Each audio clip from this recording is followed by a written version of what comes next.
Yeah. GETV's back, and I am an absolute pleasure. It's Kenilworth Katrina. How you doing? I'm good, man. Pleasure to meet you. Good to be here. Glad to meet you too. Let's start off then. Where are you from?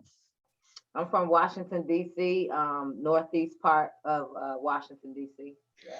So jumping straight in, the DMV, in particular, Washington, D.C., has always had like a really rich hip hop rap heritage. Why is that? We're a lover of music. We have our own music here, which is called go-go. So that's live instrumentation fused with rap and singing, all of that infused in one. And so, we're a lover of music. And then again, this is the East Coast. Hip hop is in us. We was raised off hip hop. So, you got that, and you got go-go, and then you have the DMV. You know what I'm saying? It's just.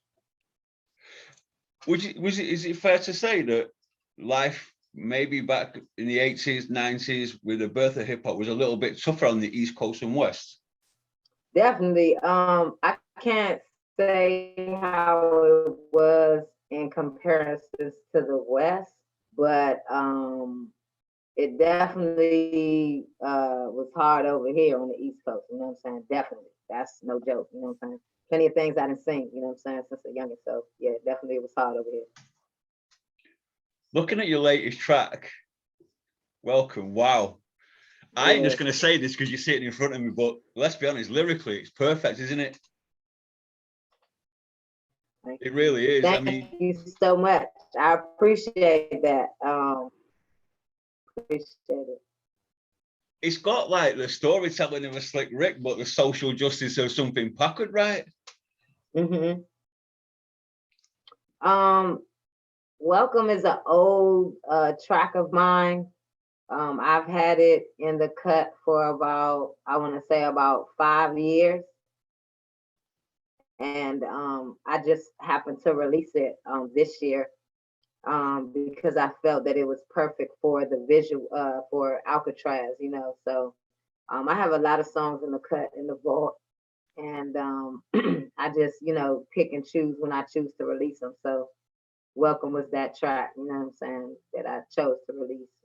So the video came way after. Yeah, you said the say that again. I'm sorry. Did the video come way after the track then?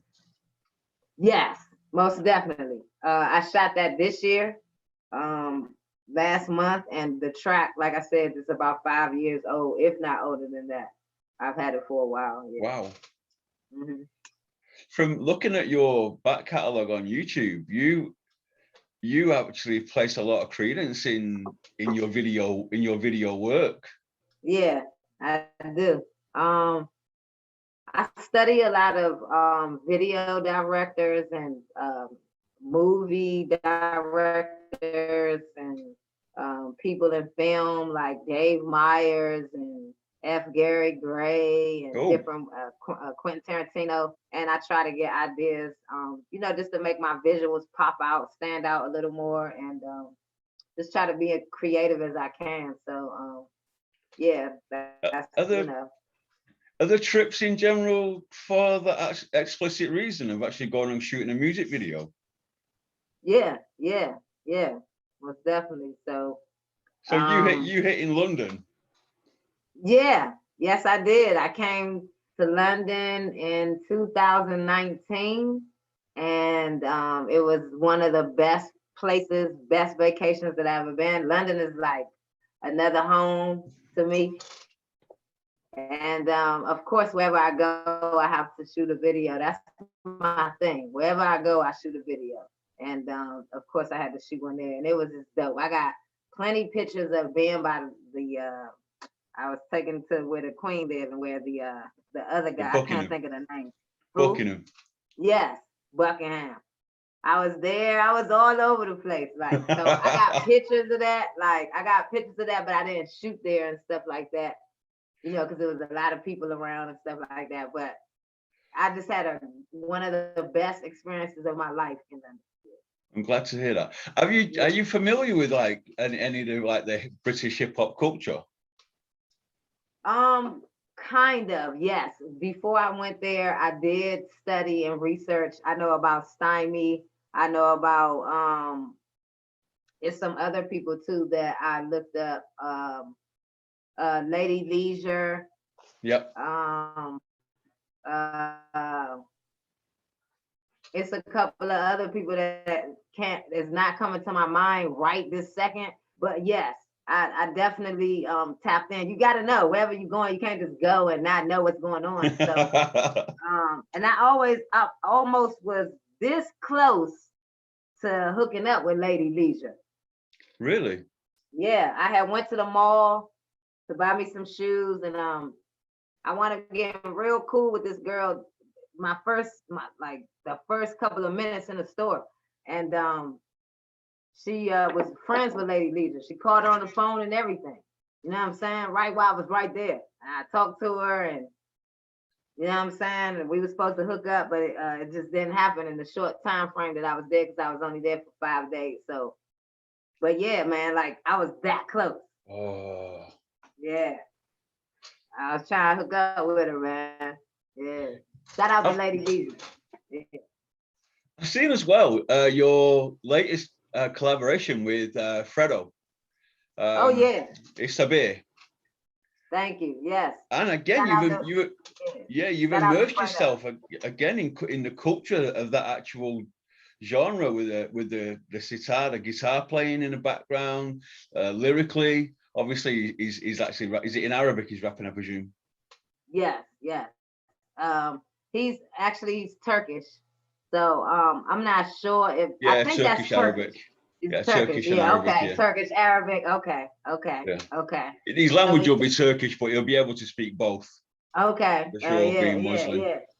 He's dope. Like I say, shout out to him.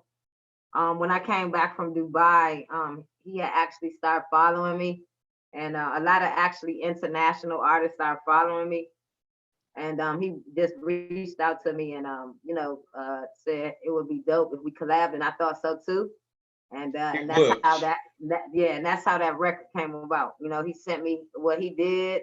He sent me his lyrics, what they meant, and it was dope. It actually means be patient. That's what Yasabir means. Be patient. Yeah. Looking at your like who actually produced that track for you? That was one of his producers in Turkey. Shout out to that producer. I don't remember the name, but it was somebody in Turkey that produced that track for him. Yeah, he's actually signed to a label, so he has producers and all of that. You're actually stacking up some actual figures as well, really, on Spotify and Apple Music as well. With that track, I mean, there's 25,000 minimum views on it. Your YouTube views are off the charts, really, aren't they? Yeah, it's really doing good. It's really doing good. Like, it really was a dope collab, and I'm glad that he asked me to be a part of it. Have you found yourself within a settled team with regards to? Obviously, you write your own lyrics in terms of like your video work and then your production and your beats. Have you got have you got guys that you're using specifically? No, I don't. I actually don't. Everything that you see me do or whatever you listen to is me just going either taking initiative to work with certain producers, reaching out, or they may reach out to me and I do some, or I buy my beats online. And so that's really what it is. I wish I had a team, but I don't have a team of producers or anything like that, or somebody in specific that I work with. I'm kind of like all over the place. I suppose it keeps it fresh in a way, that really. Yes, it does. I actually like that because I'm all over the place. I could do today. I could feel like doing an EDM techno song, and tomorrow I can go to emo rap, and then after that I could go to gospel, and then after so I need a producer that knows how to do all of that, and I haven't really well, not, I can't even say I haven't met one yet that can do all of that and the sound doesn't sound the same. Do you find yourself, do you mind me asking, like, do you have a 9 to 5 where, I mean, I know how expensive it is nowadays for independent artists to be actually getting in the studio, paying for studio time, getting your masters done and video work. Yeah, it's expensive.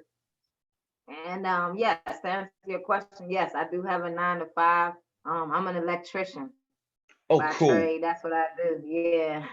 I'm an electrician. I work that Monday through Friday, and that's how I'm able to fund my dream, fund my career, is by you know, going to work. That's the only way. Some people are fortunate enough where they don't have to work and they can live off, shows and Hustling. things like that and Yeah. streams. But I haven't got to that level yet to where I can do that. And so, yep, I gotta have a job to fund everything that you said. That kind of leads into my next question.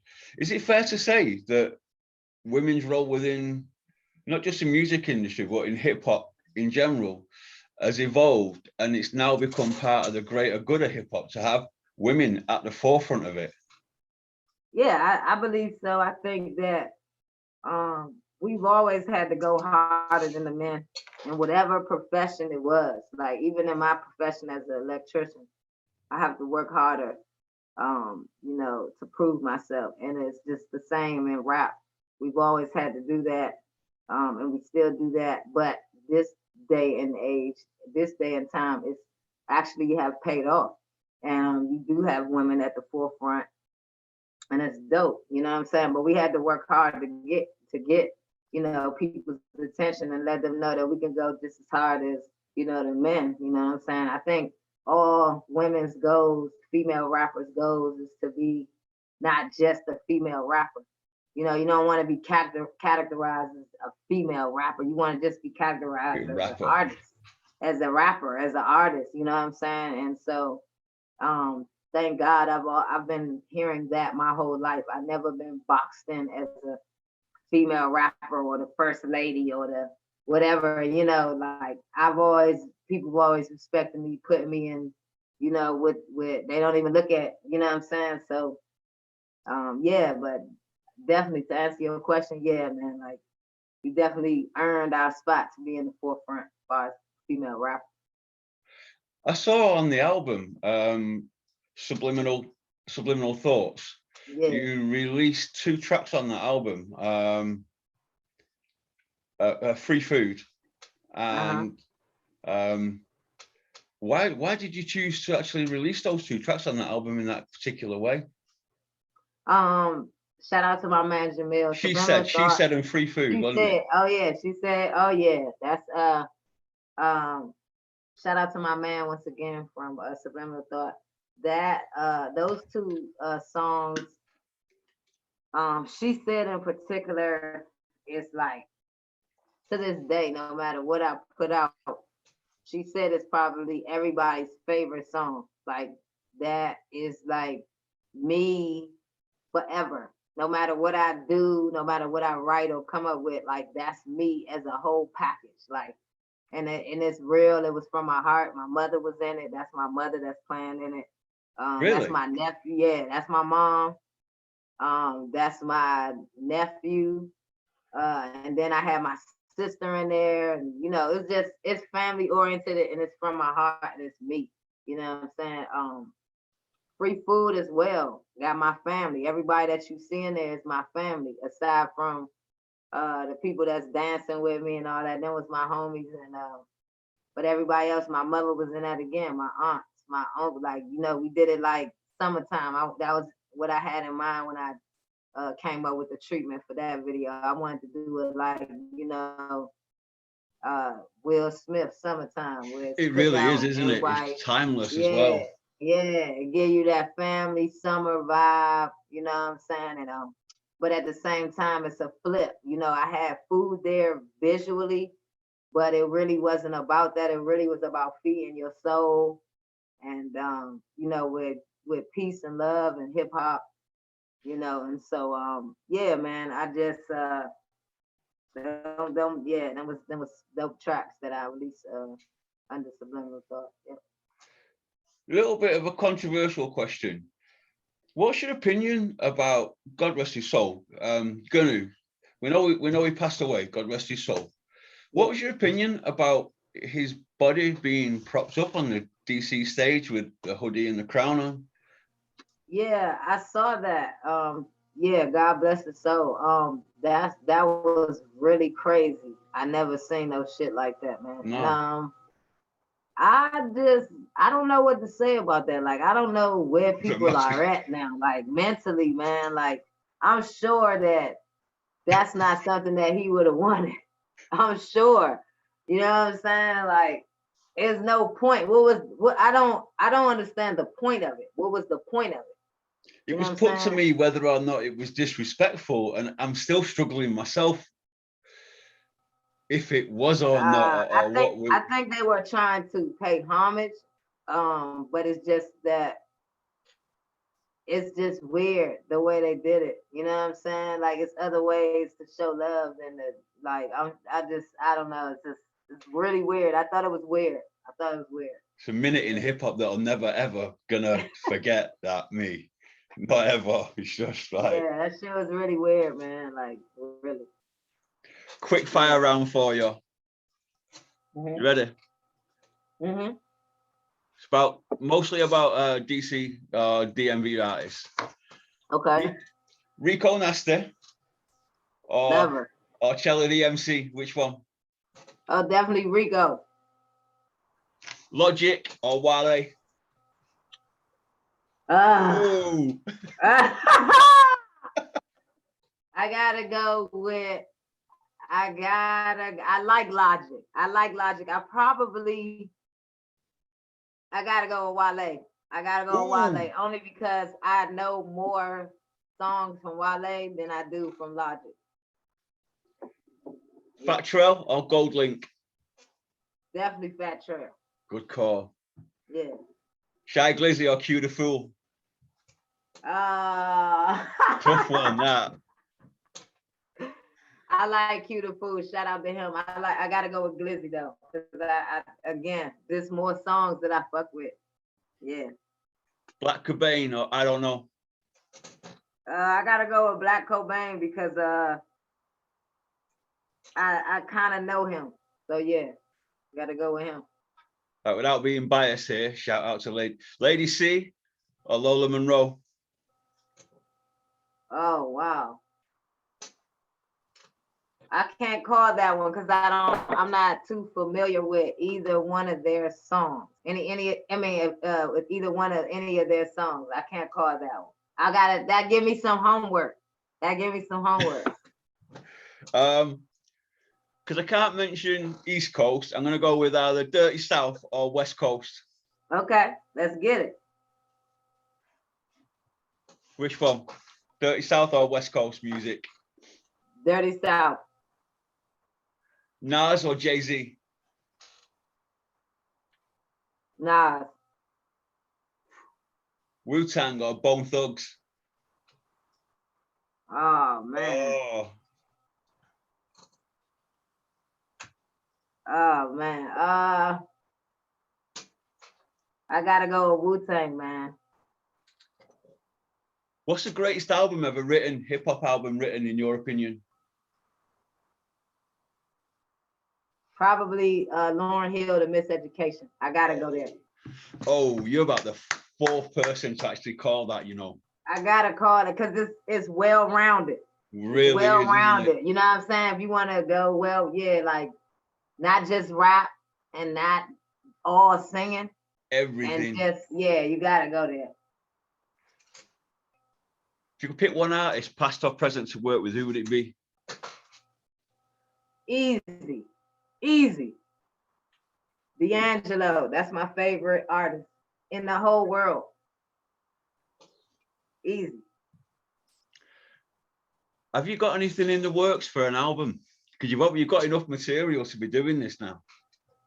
Everybody says that.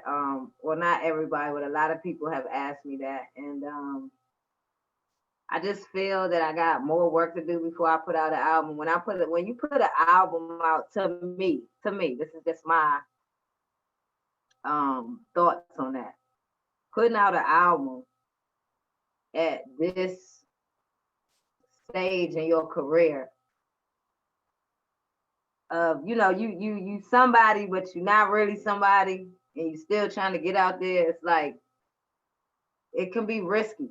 You know what I'm saying? Like with me, I want the whole world to hear my shit. I just don't want to put it out and get 10,000 people to hear it or 1,000 people to hear it. Like I want the world to hear my shit, and so that's my thing. You know what I'm saying? I'm Is it a not putting case? out an album. Yeah, I'm not putting out an album until I like get to where I want to be, to like whether I'm signed or whether I'm in the. That's when nobody never gonna, you know what I'm saying? Like it's no album with me. So when I put out an album, You everybody ready? gonna get it. Everybody gonna get it. You know what I'm saying? Because I never put one out, Yeah. and I just feel that for me, that's my strategy.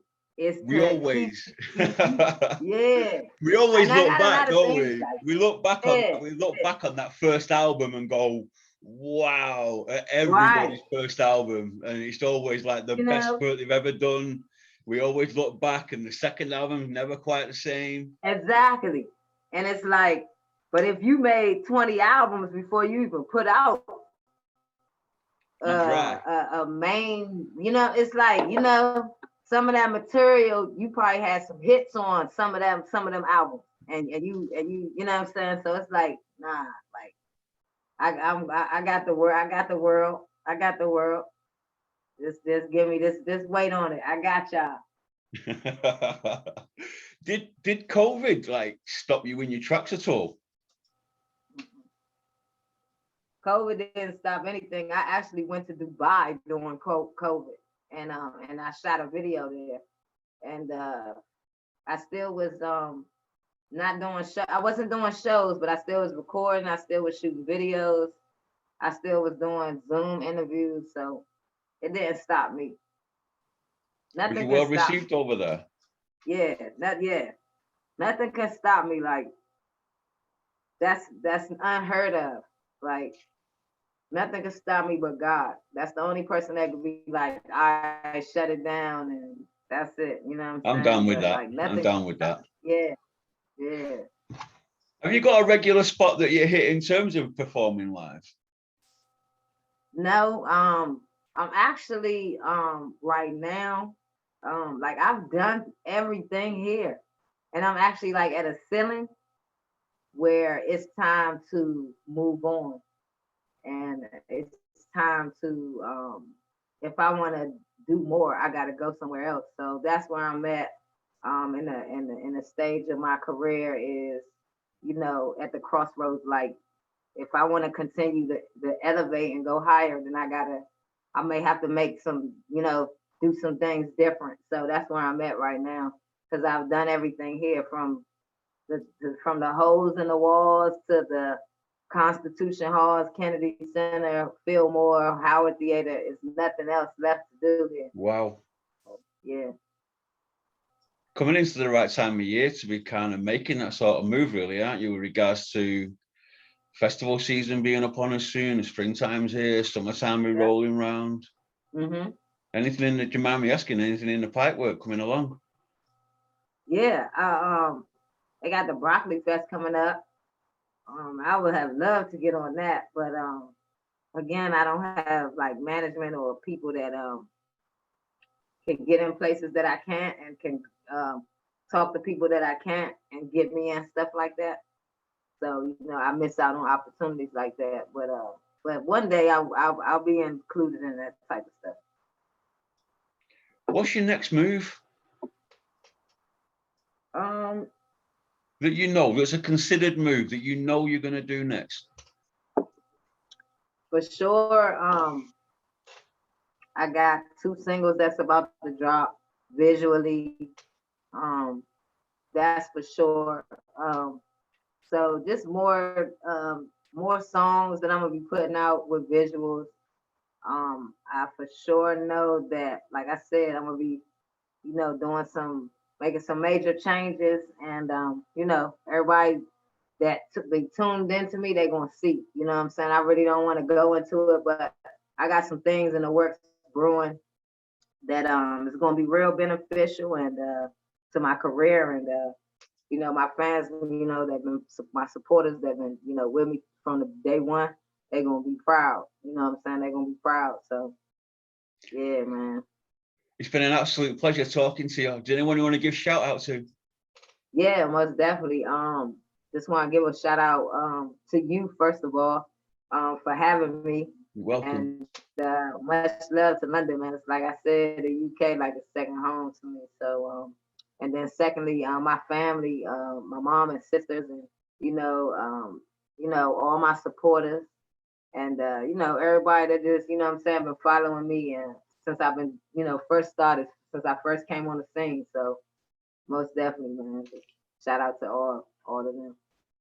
One quick last thing as well. We're talking about the British culture. Have a quick look as well. Actually, as well, Drake is the executive producer. He picked it up in its second and third series. It's called Top Boy, and Okay. it's set in London. I know And what it's I actually seen that too. I seen that on Netflix. It's on Netflix. dope, Wow. Okay, really I cool. gotta check that out. I gotta check it. I seen it, I just haven't clicked on it. But okay, now that I know that, okay. Well worth watching. Okay. I Thank you very definitely much will for your check it time. out. You too. Thank you too, Raphael. You We'll take care, talk my soon. darling. Bye bye. You too. All right. Pleasure.